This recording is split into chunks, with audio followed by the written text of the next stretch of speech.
राजा परीक्षित को संबोधित करते हुए महात्मा शुकदेव जी बोले, हे राजन, जग पावनी गंगा किस प्रकार अवतरित हुई वह कथा आपको सुनाता हूँ, ध्यान लगाकर सुनो। एक बार प्रभु श्री हरि नारायण ने वामन अवतार धारण कर राजा बलि से 3 पग धरती दान में ली और अपने स्वरूप का विस्तार कर एक पग में 7 लोक ऊपर, दूसरे पग में 7 लोक नीचे नाप लिया। और जब तीसरी बार उन्होंने अपना चरण बढ़ाया तो उनका दाहिना चरण ब्रह्मपुरी में पहुंच गया।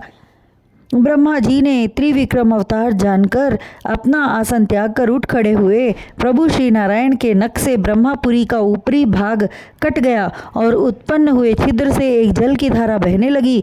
श्री नारायण के चरण कमल की केसर मिश्रित होने से जलधारा लाल रंग की हो गई। इससे उसका नाम भगवतपदी हुआ।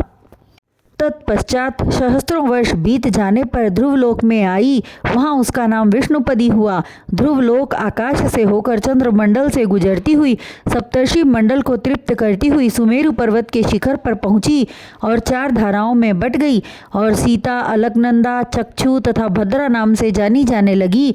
सुमेरु पर्वत के पूर्व की तरफ बहने वाली धारा इलावृत खंड को छोड़ती हुई गंगोत्री से होकर भरत खंड तक आई। वही धारा जगत में गंगा जी के नाम से विख्यात हुई। अलकनंदा नदी दक्षिण की तरफ से निकलकर हेमकूट पर्वत पर गिरती है। सीता नदी ब्रह्मपुरी से निकलकर गंधमादन पर्वत के शिखर पर गिरती है और चक्षु नदी माल्यवान पर्वत पर गिरकर केतुभाल खंड को सींचती हुई पश्चिम की ओर खारे पानी के समुद्र में गिरती है। हे राजन, गंगा जी की ऐसी महिमा है कि जो कोई मनुष्य गंगा स्नान के उद्देश्य से घर से निकलता है उसके कई जन्मों के पाप कट जाते हैं और जितने पग चलकर गंगा जी तक पहुंचता है उसे उतने अश्वमेघ यज्ञ के फल प्राप्त होते हैं। श्री सुखदेव जी के वचनों को सुनकर राजा परीक्षित बोले, हे महात्मन, जब गंगा स्नान से कई जन्मों के पाप कट जाते हैं तो फिर हमारे दादा महाराज युधिष्ठिर ने बहुत सारा धन व्यय करके किस लिए यज्ञ किया? तब श्री सुखदेव जी बोले, हे राजन, हम तुम्हें महादेव शंकर और पार्वती जी की कथा सुनाते हैं। एक बार त्रिपुरारी शंकर और पार्वती जी माघ माह के मकर स्नान हेतु प्रयागराज जा रहे थे। राह में पार्वती जी ने गंगा स्नान का महात्म्य पूछा।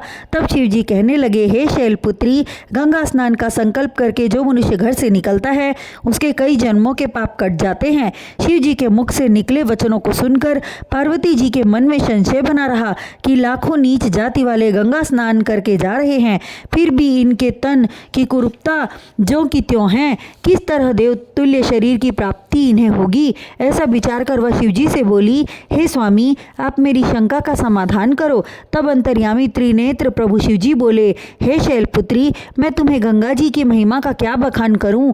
तुम स्वयं चलकर अपनी आंखों से देखो। और स्वयं कोढ़ी का रूप बनाकर एक स्थान पर बैठ गए और देवी पार्वती अपना दिव्य रूप धारण कर शिवजी के शरीर पर बैठने वाली मक्खियों को उड़ाने लगी।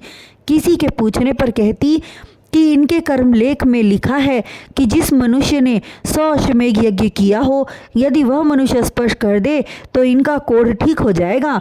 देवकन्या के समान पार्वती का सुंदर तन देखकर वहाँ बहुत से लोग खड़े हो गए। कोई कहता कि हे स्त्री, तुम मेरे साथ चलो, मैं तुम्हें सुखपूर्वक रखूंगा, इस कोढ़ी के साथ क्यों अपना जीवन नष्ट कर रही हो?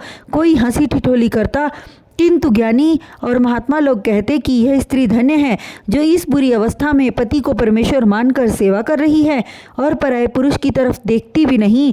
ऐसी पतिव्रता स्त्री धन्य है। वहाँ ऐसी बात हो रही थी कि एक कंकाल ब्राह्मण वहाँ आ पहुँचा और पार्वती के पास आकर प्रणाम करने के पश्चात बोला, हे माता, तुम किस उद्देश्य से यहाँ बैठी हो? मक्खी आदि के बैठने से आपके पतिदेव को अति कष्ट हो रहा होगा।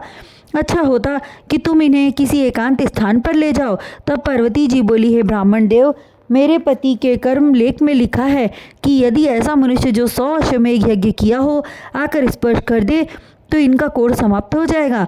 यह सुनकर ब्राह्मण प्रसन्न होकर बोला, हे माता, यह कौन सी बड़ी बात है? 100 अश्वमेघ यज्ञ तो क्या, लाखों अश्वमेघ यज्ञ संपन्न कर चुका हूँ। यह सुनकर पार्वती जी विनती करती हुई बोली, हे ब्राह्मण देव, आप मुझ पर दया करके मेरे स्वामी को स्पर्श कर दीजिए। ब्राह्मण ने वैसा ही किया। उसके स्पर्श करते ही शिवजी को दिव्य रूप प्राप्त हो गया। इस घटना को देखकर वहाँ उपस्थित जनों को महान आश्चर्य हुआ और विचार करने लगी कि इस ब्राह्मण की आयु अभी 30 वर्ष से कम ही होगी। इतनी कम आयु में 100 अश्वमेघ यज्ञ किस प्रकार किए होंगे? यात्रियों के मन की बात जानकर अंतर्यामी शिवजी बोले, हे विप्रदेव, आपने 30 वर्ष की अल्प आयु में किस प्रकार 100 यज्ञों को पूर्ण किया। शिवजी के वचनों को सुनकर ब्राह्मण कहने लगा, हे महाराज, शास्त्रों में लिखा है कि गंगा स्नान के लिए घर से पैदल चलने पर एक एक पग का पुण्य 100 अश्वमेघ यज्ञ के बराबर होता है और मैं प्रतिदिन हजारों पग पैदल चलकर गंगा स्नान के लिए आता हूँ। इस तरह लाखों क्या करोड़ों अश्वमेघ यज्ञ को मैं पूर्ण कर चुका हूँ। इसमें आश्चर्य की कोई बात नहीं है। ब्राह्मण का कथन सुनकर मुस्कुराते हुए भोला शंकर अपनी प्रिया को साथ लेकर कैलाश पर्वत की तरफ चल दिए। मार्ग में पार्वती से बोले, हे पार्वती, ब्राह्मण को वेद शास्त्रों पर विश्वास था, इसलिए गंगा स्नान का पुण्य उसे प्राप्त हुआ। इतनी कथा सुनकर श्री सुखदेव जी राजा परीक्षित से बोले, हे राजन, तुम्हारे पितामह धर्मराज युधिष्ठिर को वेद शास्त्रों पर विश्वास था, किंतु उनके मन में श्री वासुदेव के साथ सत्संग करने की अत्यधिक अभिलाषा थी, इसलिए उन्होंने राजसूय यज्ञ किया।